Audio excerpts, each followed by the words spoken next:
আসসালামু আলাইকুম প্রিয় ছাত্রছাত্রীবৃন্দ, আশা করি তোমরা ভালো আছো। আজকে তোমাদের ব্যবসায় সংগঠন ও ব্যবস্থাপনা প্রথম পত্রের চতুর্থ অধ্যায়ের অংশীদারি ব্যবসায়ের বিষয় থেকে আলোচনা করব। আজকে আমি অংশীদারি ব্যবসায়ের দ্বিতীয় ক্লাস। আমি গত ক্লাসে তোমাদের বলেছিলাম যে অংশীদারি ব্যবসা থেকে কয়েকটি ক্লাস হবে, যে ক্লাসগুলো ধারাবাহিকভাবে দেওয়া হবে। সেই ধারাবাহিকতা অনুযায়ী আজকে আমি তোমাদের দ্বিতীয় ক্লাসটি নিব, যেখানে আমি আজকে বিষয়ে আলোচনা করব। আজকের আলোচ্য বিষয় অংশীদারি ব্যবসায়। অংশীদারি ব্যবসায় গত ক্লাসে আমি তোমাদের যেটা বলেছিলাম যে অংশীদারি ব্যবসায় কি, যে 2 থেকে 20 জন ব্যাংকিং ব্যবসায় সর্বোচ্চ 10 জন সদস্য নিয়ে পারস্পরিক বিশ্বাস ও চুক্তিতে যে ব্যবসায় গঠিত পরিচালিত হয় তাই অংশীদারি ব্যবসায়। এখন আসি যে আজকে এই অধ্যায় শেষে বা আলোচনা শেষে আমরা কি জানতে পারবো বা শিখব। এই বিষয়টি জানবো, সেটি হচ্ছে অংশীদারদের প্রকারভেদ। তো গত ক্লাসে আমি তোমাদের যেটা আলোচনা করেছিলাম অংশীদারি ব্যবসায় কি, অংশীদারি ব্যবসায়ের নিবন্ধন, গঠন প্রণালী, অংশীদারি ব্যবসায়ের বৈশিষ্ট্য এবং অংশীদারি ব্যবসায়ের প্রকারভেদ। আর আজকে যে বিষয়টা আমরা জানবো, গুরুত্বপূর্ণ টপিক, সেটি হচ্ছে কি অংশীদারদের প্রকারভেদ। আমি আবারও তোমাদের বলছি, এটি গুরুত্বপূর্ণ একটি বিষয়, অংশীদারদের প্রকারভেদ। কারণ একটি ব্যবসায়ে 2 থেকে 20 জন এবং ব্যাংকিং ব্যবসায় সর্বোচ্চ 10 জন বিভিন্ন ধরনের অংশীদার থাকে। তো তাদের যে ব্যক্তিবর্গ সকলে পদমর্যাদা, কাজ, মূলধন সব বিষয়গুলোই সমান থাকে না। সেক্ষেত্রে যে ভিন্ন ভিন্নতা দেখা দেয় এবং এক এক ধরনের কার্যক্রমের অনুযায়ী আমরা যে বিষয়টা দেখব, সেই বিষয়গুলো নিয়ে আমাদের আজকে আলোচনার বিষয়, যে অংশীদাররা কেমন বা কী ধরনের হতে পারে। তো আসি প্রথমত এই বিষয়টা জানব, অংশীদারদের প্রকারভেদ। অংশীদারদের ধরন বা প্রকারভেদ, অংশীদারগণ কি কি ধরনের হয়ে থাকে। প্রথমত আমরা যেটা দেখব সেটা হচ্ছে সাধারণ বা সক্রিয় অংশীদার, নিষ্ক্রিয় বা ঘুমন্ত অংশীদার, কর্মী অংশীদার, সীমাবদ্ধ বা সীমিত অংশীদার, নামমাত্র অংশীদার, আপাত দৃষ্টিতে অংশীদার, প্রতিবন্ধ অংশীদার, আচরণে অনিয়মিত অংশীদার, নাবালক অংশীদার। তো এই যে অংশীদার, যে বিভিন্ন ধরনের অংশীদার সম্পর্কে আমরা জানলাম যে একটি ব্যবসায়িক অংশীদারি ব্যবসায়িক কয় ধরনের অংশীদার থাকে।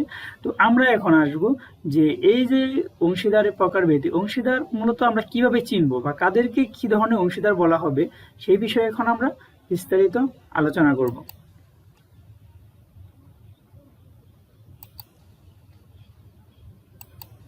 প্রথমত যদি আসি যে সাধারণ বা সক্রিয় অংশীদার, এক্ষেত্রে মনে রাখবে যে অংশীদার ব্যবসায় মূলধন বিনিয়োগ করে এবং পরিচালনায় অংশগ্রহণ করে তাকে সক্রিয় বা সাধারণ অংশীদার বলে। এক্ষেত্রে সাধারণ অংশীদার ব্যবসায় মূলধন বিনিয়োগ করবে এবং পরিচালনায় অংশগ্রহণ করবে। এরপরে আসব নিষ্ক্রিয় বা ঘুমন্ত বা সুপ্ত অংশীদার। যে অংশীদার ব্যবসায়ে মূলধন বিনিয়োগ করে কিন্তু পরিচালনায় অংশগ্রহণ করে না তাকে নিষ্ক্রিয়, ঘুমন্ত বা সুপ্ত অংশীদার বলে। এ ধরনের অংশীদার ব্যবসায়ে মূলধন বিনিয়োগ করবে কিন্তু পরিচালনায় অংশগ্রহণ করবে না। এরপরে কর্মী অংশীদার। যে অংশীদার ব্যবসায়ে মূলধন বিনিয়োগ করে না কিন্তু কাজের বিনিময়ে লভ্যাংশ ভোগ করে তাকে কর্মী অংশীদার বলে।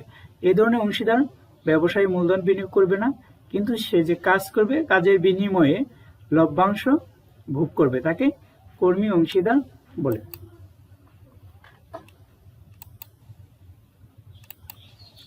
এরপর আসি নামমাত্র অংশীদার। যে অংশীদার ব্যবসায়ে মূলধন বিনিয়োগ করে না, পরিচালনায় অংশগ্রহণ করে না, শুধু মুনাফার বিনিময়ে নাম ব্যবহার করার সুযোগ দেয় তাকে নামমাত্র অংশীদার বলে। এ ধরনের অংশীদার ব্যবসায়ে মূলধন বিনিয়োগ করবে না, পরিচালনায় অংশগ্রহণ করবে না, শুধু মুনাফার বিনিময়ে তার নাম ব্যবহার করার সুযোগ দেয় তাকে নামমাত্র অংশীদার বলে। এক্ষেত্রে আমরা বলতে পারি যে বাংলাদেশে বিভিন্ন ধরনের আন্তর্জাতিক মানের ব্র্যান্ডিং পণ্য আছে। সেক্ষেত্রে যে এরা অংশীদার হয়, যে আন্তর্জাতিক মানের যে কোম্পানিগুলো আছে তারা শুধু তাদের নাম, লোগো এবং ব্র্যান্ডার ব্যবহার করার সুযোগ দেওয়ার মাধ্যমে ব্যবসায় থেকে মুনাফা ভোগ করে থাকে, কিন্তু তারা ব্যবসায় মূলধনও বিনিয়োগ করে না, আবার পরিচালনায় অংশগ্রহণ করে না বা কোনো ধরনের কাজও করে না। এই ধরনের অংশীদারকে নামমাত্র অংশীদার বলে। সীমাবদ্ধ বা সীমিত অংশীদার, যে অংশীদারের দায় তার মূলধন দ্বারা সীমাবদ্ধ তাকে সীমাবদ্ধ বা সীমিত অংশীদার বলে। এক্ষেত্রে অংশীদার, এ ধরনের অংশীদার যতটুকু পরিমাণ মূলধন বিনিয়োগ করবে, প্রতিষ্ঠানের ঠিক সে তার সমপরিমাণ যে মূলধন বিনিয়োগ করছে এই মূলধনের পরিমাণই দায় বহন করবে, এর অতিরিক্ত দায় সে বহন করবে না, তাকে সীমাবদ্ধ বা সীমিত অংশীদার বলে। আপাত দৃষ্টিতে অংশীদার, যে অংশীদার ব্যবসায় থেকে অব্যাহতি নিয়ে তার মূলধন ব্যবসায় ঋণ হিসেবে রেখে দেন, তার বিনিময়ে সুদ গ্রহণ করে, তাকে আপাত দৃষ্টিতে অংশীদার বলে। এ ধরনের অংশীদার ব্যবসায় থেকে অব্যাহতি নেয়, কিন্তু তার যে বিনিয়োগকৃত মূলধন সে মূলধন তুলে না নিয়ে মূলধনের বিপরীতে মুনাফা না ভোগ করে শুধু সুদ ভোগ করে, তাকে আপাত দৃষ্টিতে অংশীদার বলে। এরপরে আসি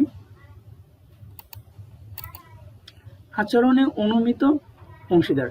কোনো ব্যক্তি প্রকৃতপক্ষে অংশীদার না হয়েও তার আচার আচরণ, কথাবার্তা ও লেখনীর দ্বারা অংশীদার হিসেবে পরিচয় দিলে তাকে আচরণে অনুমিত অংশীদার বলে। এ ধরনের অংশীদার মূলত বা প্রকৃতপক্ষে ব্যবসায়ের অংশীদার না, তার আচার আচরণ, কথাবার্তা ও লেখনীর দ্বারা অংশীদার হিসেবে পরিচয় দিয়ে থাকে। প্রতিবদ্ধ অংশীদার, ব্যবসায়ের অংশীদারগণ কোনো ব্যক্তিকে অংশীদার হিসেবে পরিচয় দেয় এবং সে তা জানা সত্ত্বেও মৌনতা প্রকাশ করে, তাকে আচরণে অনুমিত অংশীদার বলে। প্রতিবদ্ধ অংশীদারের ক্ষেত্রে যে ব্যবসায়ের অন্যান্য অংশীদারগণ তাকে অংশীদার হিসেবে পরিচয় দিবে, কিন্তু সে ব্যক্তি এক্ষেত্রে কোনো ধরনের প্রতিবন্ধকতা না করে সে মৌনতা প্রকাশ করবে, তাকে আচরণে অনুমিত বা প্রতিবদ্ধ অংশীদার বলা হয়। মন প্রকাশ করে তাকে প্রতিবদ্ধ অংশীদার বলা হয়। নাবালক অংশীদার, প্রকৃতপক্ষে কোনো নাবালক অংশীদার হতে পারে না, কিন্তু কোনো অংশীদারের মৃত্যু ঘটলে তার নাবালক সন্তান বা উত্তরাধিকারী অপ্রাপ্তবয়স্ক হলে কিছুদিনের জন্য অংশীদার হতে পারে।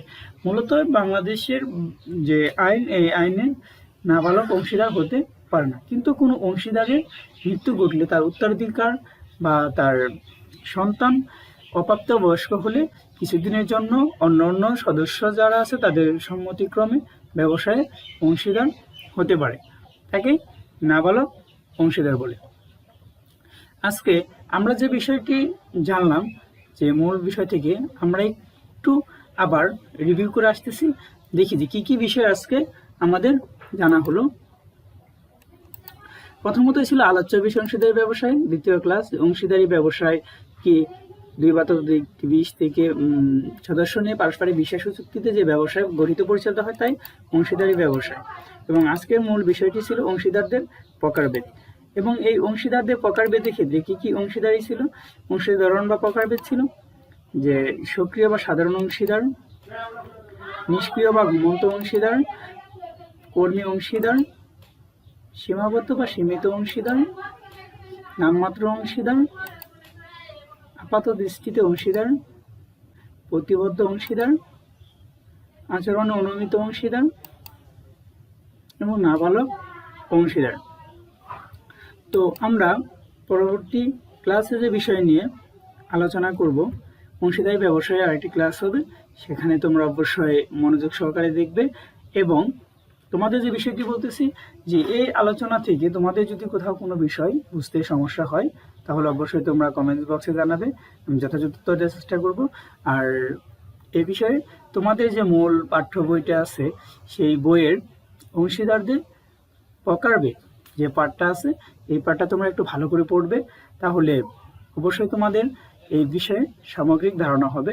এবং আমি আবারও বলতেছি, গত ক্লাসে আমার যে বিষয়টি ছিল অংশীদারের ব্যবসায়ের প্রকারভেদ, আর আজকে আমরা যেটা আলোচনা করলাম সেটা হলো অংশীদারদের প্রকারভেদ। আগে ছিল অংশীদার ব্যবসায় কি ধরনের হতে পারে, আর আজকের আলোচনায় অংশীদারগণ কেমন হতে পারে বা অংশীদারদের প্রকারভেদ নিয়ে আলোচনা করলাম। তো ভালো থাকো সবাই, সুস্থ থাকো, ঘরে থাকো এবং মনোযোগ সহকারে পড়াশোনা করো এবং পরীক্ষার জন্য প্রস্তুতি নাও। ভালো থাকো সবাই, ধন্যবাদ।